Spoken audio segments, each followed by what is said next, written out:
કેમ છો અમદાવાદ? તમારું સ્વાગત છે જેકે અમદાવાદ બ્લોગમાં.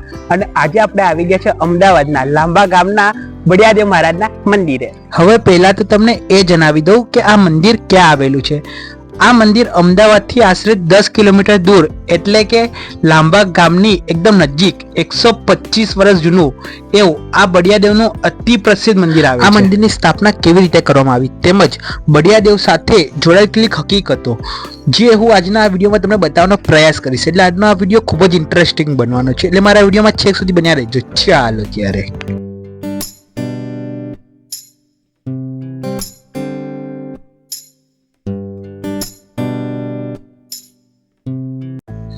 હવે હું તમને જણાવું બળિયાદેવ મંદિરનો ઇતિહાસ.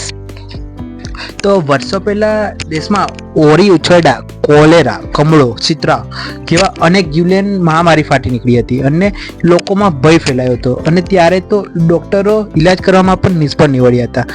ત્યારે આવી વિકટ પરિસ્થિતિમાં લાંબા ગામના પટેલ આગેવાન અને સ્વાતંત્ર્ય સેનાની મુરબની શ્રી ખોડાભાઈ છગનભાઈ પટેલ અને પુરુષોત્તમ દાસ શંભુભાઈ પટેલની આગેવાનીમાં સમસ્ત ગ્રામજનોને સાથે લઈને બળિયાદેવની ભક્તિ કરવામાં આવી. અને ત્યારે બળિયાદેવે સપનામાં આવીને કહ્યું કે મારા મંદિરની સ્થાપના લાંબા ગામમાં વડખાના વૃક્ષ નીચે કરવી. અને ત્યાર પછી અષાઢ સુદ દસમના રવિવારના દિવસે બળિયાદેવના મસ્તકનું પ્રાંગટ્ય થયું અને મહામારીનો પ્રકોપ દૂર થવા લાગ્યો. અને બળિયાદેવનું નાનું મંદિર બનાવી પૂજા અર્ચના કરવામાં આવી. ત્યારથી લઈ આજ સુધી આ લાંબા ગામનું બળિયાદેવનું મંદિર વટ વૃક્ષ બની ગયું અને ભક્તજનો પોતાની માનતા બાધા પૂરી કરવા અહીં દર્શન માટે આવે છે.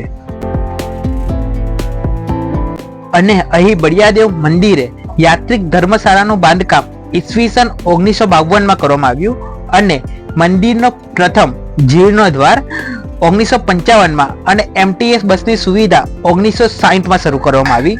અને ટ્રસ્ટ સંચાલિત હોસ્પિટલની સ્થાપના ઈસવીસન 1982માં કરવામાં આવી.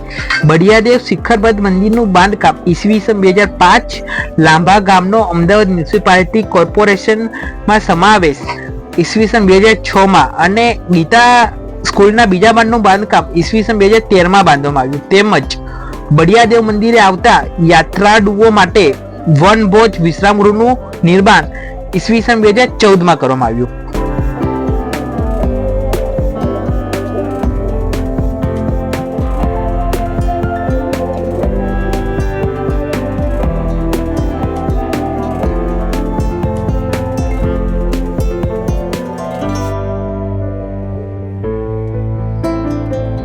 અને આ લાંબા બળિયાદેવ મંદિરે આપ પણ જોઈ શકો કે રવિવારે, મંગળવારે અને ગુરુવારે અને પૂનમના દિવસે ભક્તોનું માનવ મહેરામણ ઉમટી પડે છે.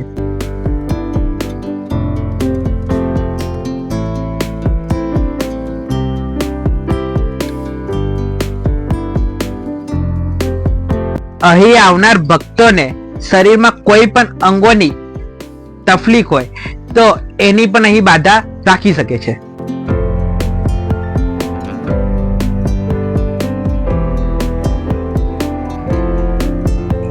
અને આપ પણ જોઈ શકો છો કે ભક્તોની કેટલી ભીડ છે તેવું તમને બતાવવાની કોશિશ કરી રહ્યો છું. અને હવે આપણે જોઈએ જ્યાં તમે બાધા કે ગમે તે રાખ્યું હોય તો શ્રીફળ વધેરવાની જગ્યા તમને બતાવી રહ્યો છું કે અહીં બાજુ આવીને તમે શ્રીફળ વધેરી શકો છો.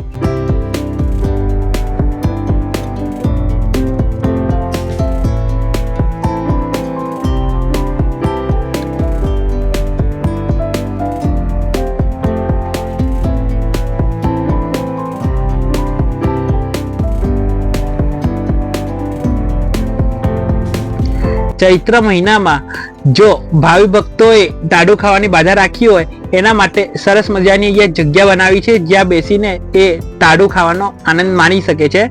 અને ચૈત્ર મહિનામાં આ આખો હોલ તમને ફૂલ જોવા મળી શકે છે.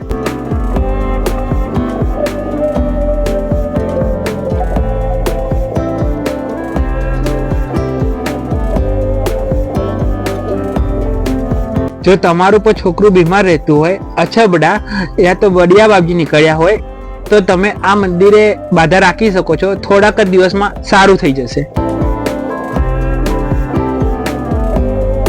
અને હું તમને બતાવવાની કોશિશ કરી રહ્યો છું. એ બાજુ વોશરૂમની બી સુવિધા છે અને ઠંડા પાણીની બી સુવિધા અહીં ઉપલબ્ધ છે. અને આપ જોઈ શકો છો પ્રસાદ ભેટ કેન્દ્ર, જ્યાં લાડવાનો પ્રસાદ અહીં ખૂબ જ પ્રખ્યાત છે. અને આપના બૂટ ચંપલ રાખવા માટે પણ અહીં સારી સુવિધા છે, તે આપ જોઈ શકો છો.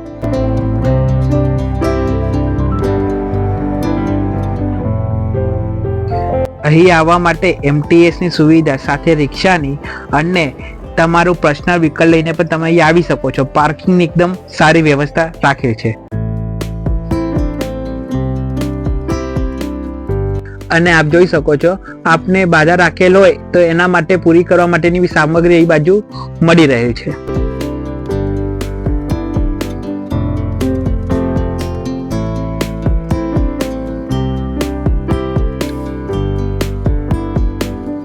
અને તમે શરીરના અંગોની બાધા રાખો છો તો એ શરીરના અંગો પણ અહીં મળી જશે. આપ જોઈ શકો છો.